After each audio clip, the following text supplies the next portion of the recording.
Welcome to Plan 9 Crunch blog. I'm Doug Gibson, one of the podcasters. And tonight we're going to talk about Bela Lugosi. And I want to talk about the book Vampire Over London, Bela Lugosi in Britain. It's been out almost a quarter century in 2 volumes. It's by Frank J. Dello Stritto and Andi Brooks. And this is an incredible book talking about Bela Lugosi's life, his work in London.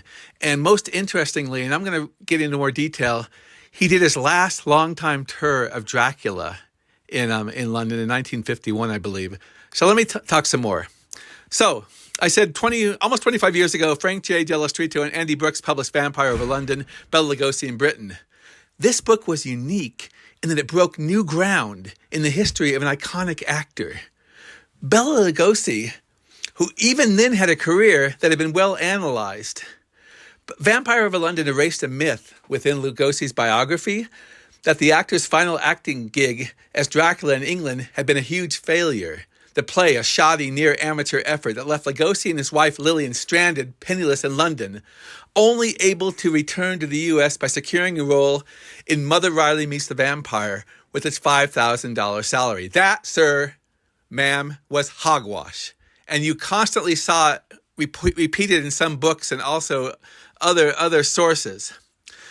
The myth of a failed Dracula play was a sin of omission, in part the fault of Mrs. Lugosi, Lillian, who offered virtually no information on the 5-month-plus tour of Dracula that occurred. But the actor's official biography, The Man Behind the Cape by Bob Kramer, accurately said it was a success. Nevertheless, the legend that it was a failure grew.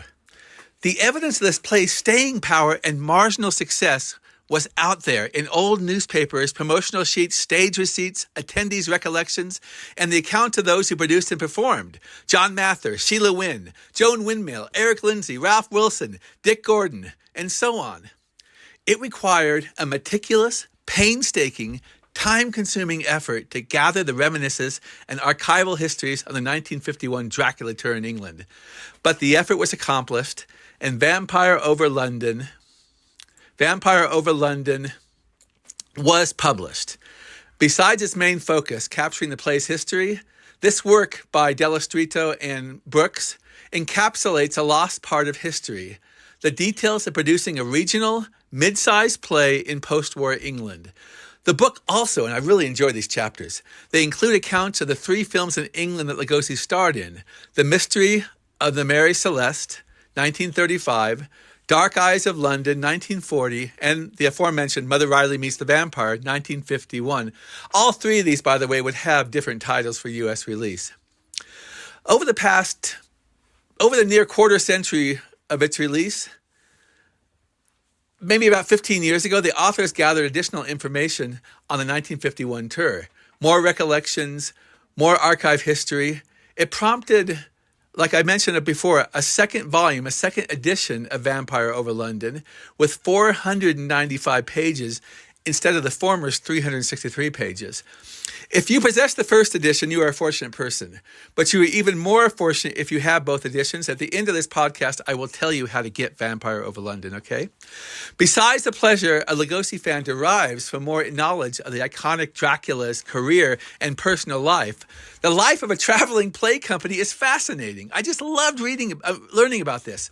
All aspects of Dracula, the play in 1951, are covered. Auditions, creation of a staff, hustling for playing dates in the provinces, the mechanics of creating Dracula, the play, with smoke guns and fake bats, the actors' digs, where they boarded, the era of big salaries for the star, and £10 or so weekly paychecks for the rest of the cast.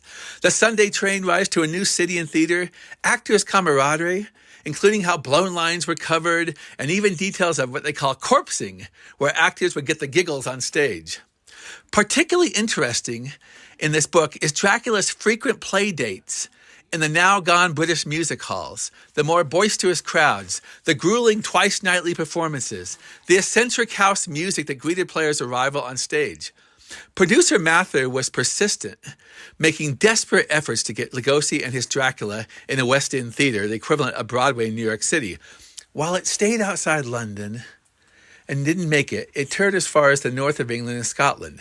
Dracula kept its head above water financially which was a tough thing for a play back then, believe me. I mean, it was a real cutthroat business.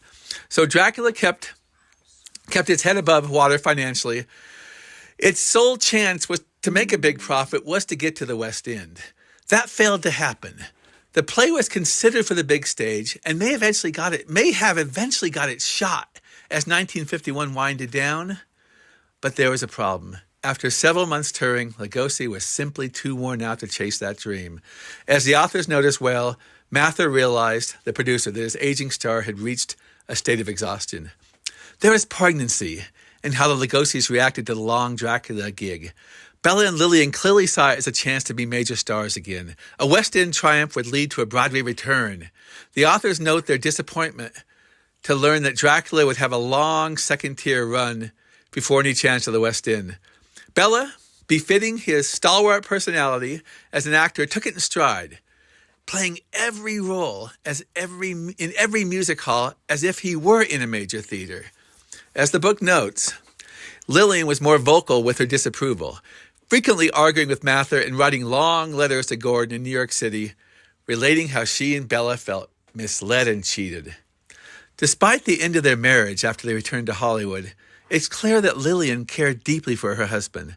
Like a mother, she took care of him, making sure he ate healthy, giving him his pain shots for severe sciatica, lightning pains, and fiercely guarding the privacy and dignity of the man she called my papi. As the authors relate in the book, there were many incidents where the stressed woman, missing her young son Bela Jr., could be heard sobbing behind closed doors. It was a tough several months for Lillian. And as I've mentioned previously, there are chapters devoted to all three films, Lugosi Made in England. They're very detailed. They include anecdotes such as Lugosi attending a performance of Dracula on stage during the filming of Dark Eyes of London.